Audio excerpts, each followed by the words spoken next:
गडकरी साहेब, एका साध्या ड्रायव्हरची कळकळीची विनंती आहे. एक तरी भरमसाठ टोल नाक, टॅक्स आणि त्यात ही आमची अवस्था जरा बघा तरी आमचं काय हाल चालू आहे. बरं, आता लोकेशन सांगण्यापेक्षा कसं आहे, एखाद्या जरी डबऱ्याचा अंदाज चुकला आणि निष्पापांचा जीव गेला तर त्याचं खापर आमच्यावर फुटतंय हो. आता मान्य आहे की रस्त्याचं काम चालू आहे, मागं पुढं ताप होणारच, पण जी पर्यायी रस्ते दिली ती तरी व्यवस्थित द्या की.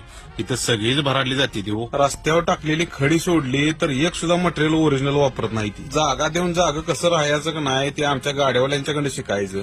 एक तर टॅक्स भरायचं, टोल नाकं बोंबलाय भरायचं तसं भरायचं, आणि ही आमची अवस्था. 2 वर्ष झालं रस्त्याचं काम चालू आहे, कुठलीच गोष्ट थांबलेली नाही. टोल नाकं थांबलेलं नाही ती, टॅक्स थांबलेला नाही का, हप्ते थांबलेला नाही ती. बरं, आम्ही सर्वसाधारण माणसं हो, आणून पैसा आणायचा कुठनं? गडकरी साहेब, तुमच्याकडे एक कळकळीची विनंती आहे. अक्षरशः आम्ही वैतागलोय असल्या ठिकाणी गाड्या चालवायला. जरा अधिकारी